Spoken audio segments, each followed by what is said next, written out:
Welcome to another episode here at Spoon and Food Republic. Today we will be cooking pinakbet.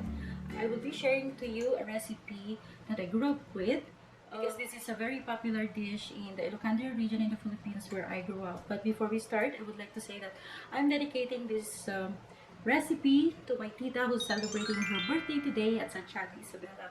So basically, a pinakbet is a vegetable dish which is cooked in bagoong. In the Philippines, there are two types of bagoong. The first one is a bagoong isda or fish sauce. So this is a fermented fish. And then the other one is made of salted shrimp or yung maliliit na shrimp.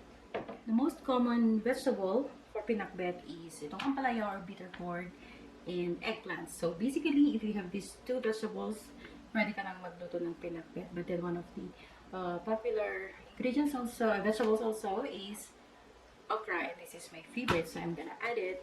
In the Ilocandia region also, we add palang, but that is not very common, so medyo mahirap siyang hanapin. In the Tagalog area, they use squash, string beans, others even put kamote into their pinakbet. So actually, it's very versatile, so you can add different kinds of vegetables. But basically, growing up, this is the common vegetables that we add.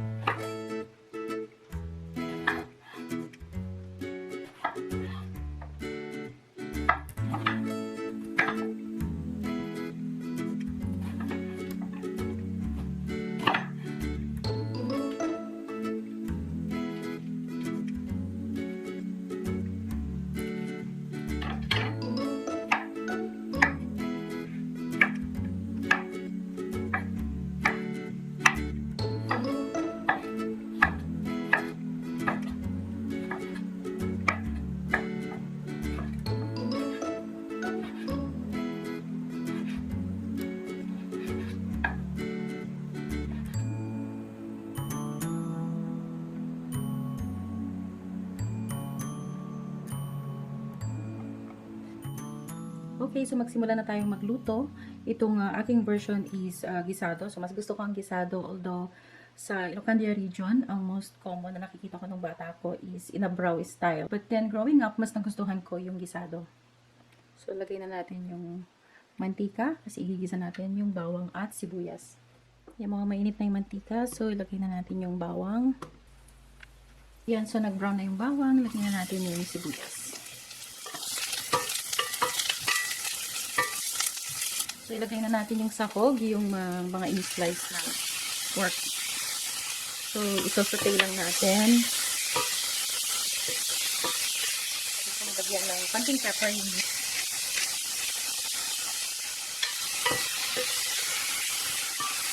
salutuin lang natin yung karne bago natin ilagay yung tomato. Okay, so, usually ginagawa ko, tinatabi ko ng sa kalahating side yung meat habang nagluluto siya. Tapos, lagay ko yung tomato sa kabila kasi gusto ko yung tomato yung medyo matunaw siya. Maluto ng gusto. Kasi masarap yan kapag humalo siya dun sa pinakasabaw niya later.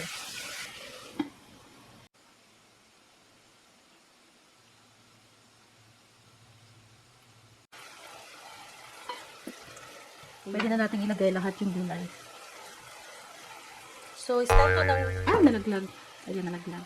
Style to ng lola ko before.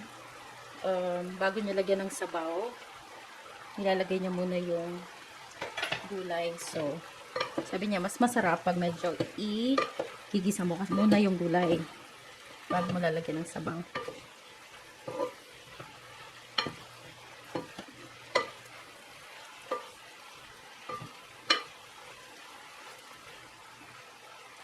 Idagdag natin yung okra, tsaka yung ampalaya. Ako, kulang yata yung kaldero ko. Pero anyway, mag-wilt naman yan mamaya. So, to be safe, lalagyan ko lang ng kaunting tubig just to make sure na hindi masusunog yung ilalim. Tsaka para ma-steam yung gulay. bago natin haluin ulit mamaya. Okay, so haluin natin. Oops. I lost one again. Wala itong lalagyan ko. Anyways, kaya yan.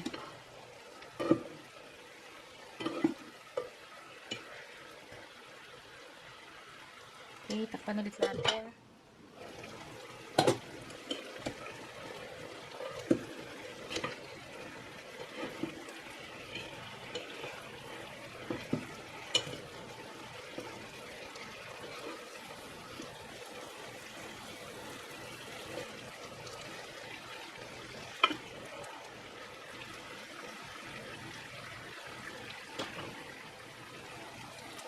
Ayan, so at this point, pwede na itong lagyan ng bagoong.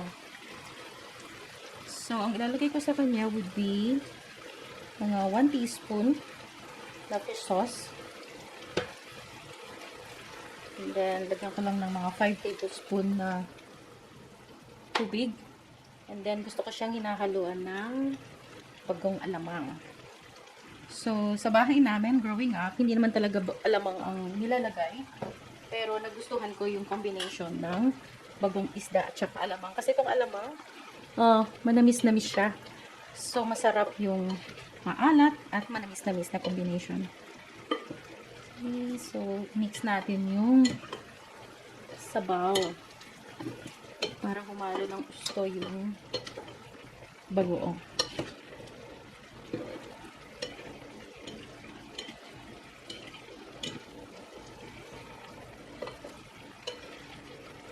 Iluin lang natin, tapos mamaya papabayaan na natin to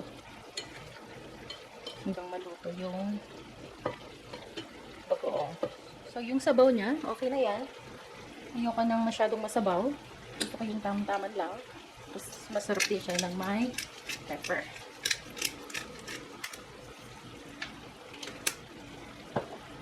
Okay, takpan na natin.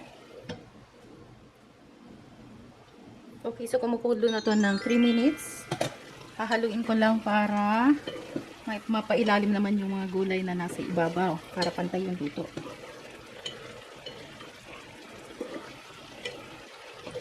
Yan, halos luto na to. Lutong-luto na nga yung tanong. Okay, so lulutuin ko lang yung mga okra kasi sila yung napaibabaw. Ayan, tikman natin.